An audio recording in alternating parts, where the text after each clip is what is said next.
Occasionally, Taboo Conspiracy hails some new flat earth hero that has this magical observation that somehow defies the globe. And every single time this new hero is knocked off their pedestal, once that footage has been looked at and investigated properly. But today, Taboo brings us the golden goose of all observations, one in which he hopes destroys the globe forever.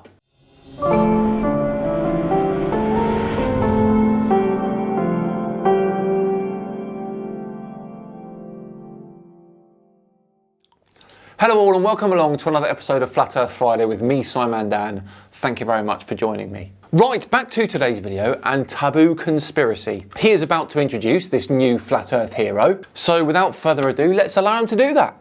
Away we go. Hello everyone. Today I would like to share some more Flat Earth evidence that comes from the new channel, TFHM's Flat Earth Portal. He also goes by the name Tinfoil Hatman, TFHM. If that's not a red flag straight away, I don't know what is.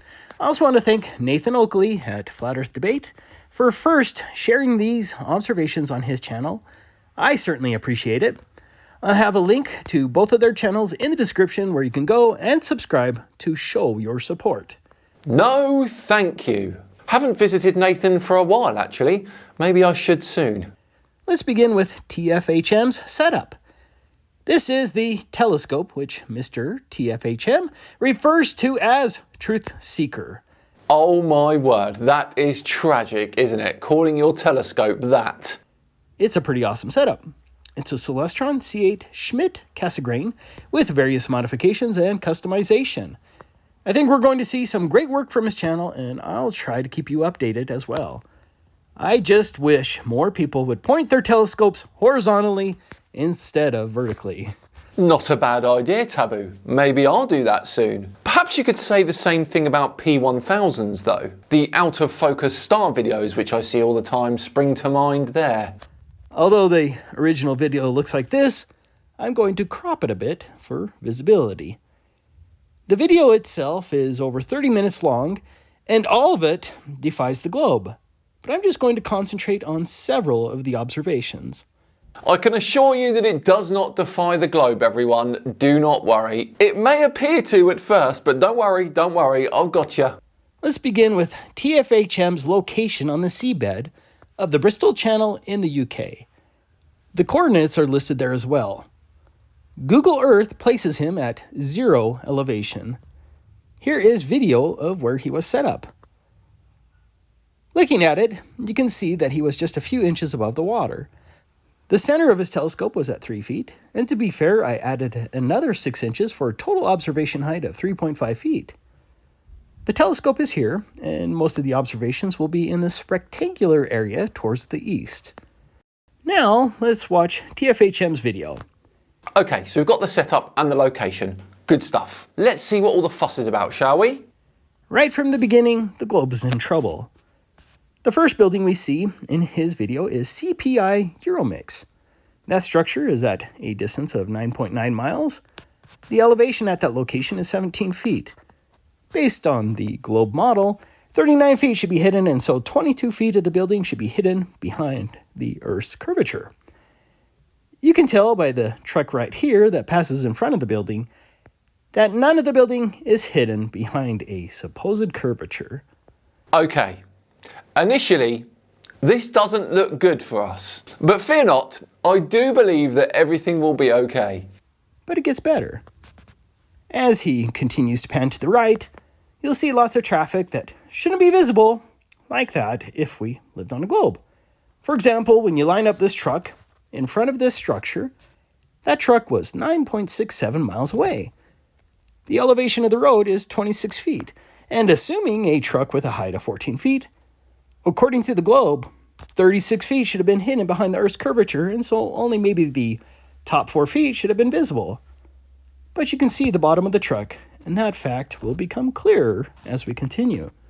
Okay, I've heard enough. Let's debunk this one, shall we? The reason that all this stuff is visible is down to one thing, and one thing only. We totally expect it to be visible. There is no gotcha moment here, I'm afraid, Taboo. At this location, at this time, on this date, I would expect you to see what you are seeing. And if you'd have done your research a little bit better, then you probably wouldn't have shared a video from the guy called Tinfoil Hatman. You see, Tinfoil Hatman has conducted his observation on an estuary that has the highest tidal range in the world, which of course is the Severn Estuary. Now we can see from his observations, from his video, that he's doing this at pretty much low tide. Now that means that an observation height of 3.5 feet is not enough. Now Google Earth might say the elevation is 0 meters, but the elevation values on Google Earth are expressed relative to local mean sea level. Now that means the average sea level, which for the Severn Estuary is going to be quite different to the maximum and minimum sea levels during the tides. This means that with the tide out and a tidal range of almost 15 metres, Tinfoil Hatman could have been observing at a height anywhere up to 40 feet. And on top of that, when I check Google Earth, it has an elevation of 1 metre, not 0 metres. So all of this means that there could be next to no hidden values at all for this location, especially if you use a proper curve calculator that takes refraction into account. So it's no surprise then to know that we could actually see everything that is being filmed. Now, if we had the exact date and the exact time that this footage was taken, then we'd know for sure. But we don't. So that means we can say that what we are seeing here in this footage is entirely possible. It's not a globe killer, I'm afraid, Taboo. Skipping forward, we get to this point where we see a water channel outlet. That outlet is right on the beach, and it was 8.84 miles away. According to the globe, approximately 29 feet should have been hidden. Obviously, none of the structure should be visible. I do like how clear this footage is, and such clarity proves that we're not witnessing some miraculous refraction that inexplicably caused that giant bulge to disappear. No, that would be the massive low tide that he's filming in front of. If you are intellectually honest, you must admit he has a direct line of sight to the beach nearly 9 miles away, and that is impossible under the globe. Except it's not, because you haven't factored in the huge tidal range of that estuary into your thinking. Moving forward, we get to this old dock right here, and this is another one of those infamous black swans that appear so frequently.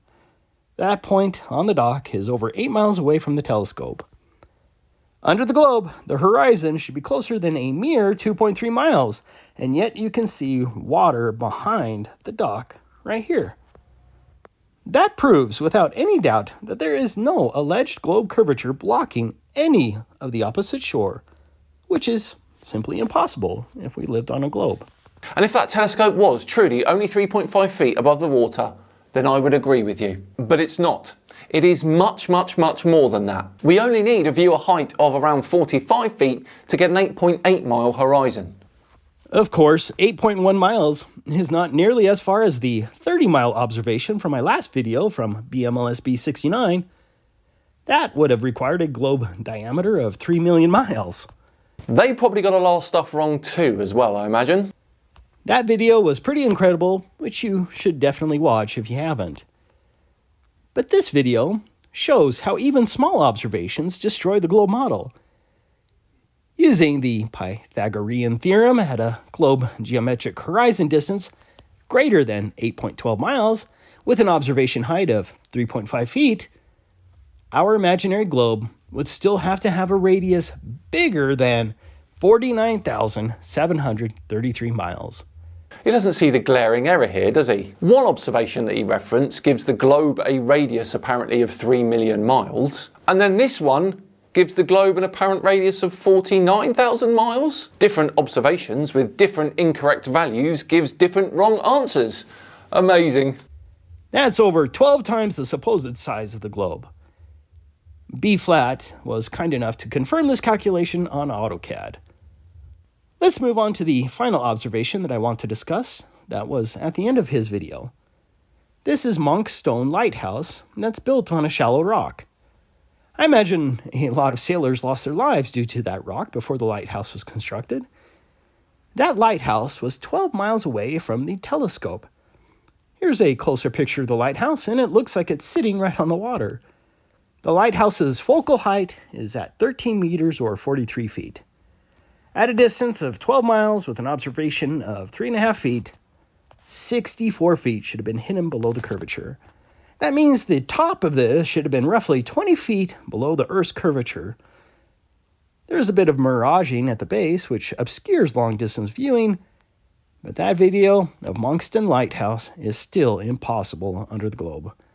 Except it's not, because if the viewer height was only 30 feet, let's say, which let's remember we can't be sure of because we don't know the exact time or date of the footage taken, then that means only 12 feet would be hidden. So again, entirely possible. Well, there we go everyone. What do we think of the old Tinfoil Hatman's observations there and Taboo Conspiracy's pushing of that video? Spot on or not all as it seems?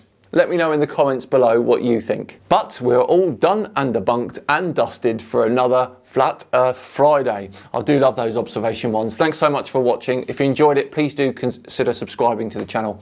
And of course, hitting that thumbs up button too. It'd be very much appreciated.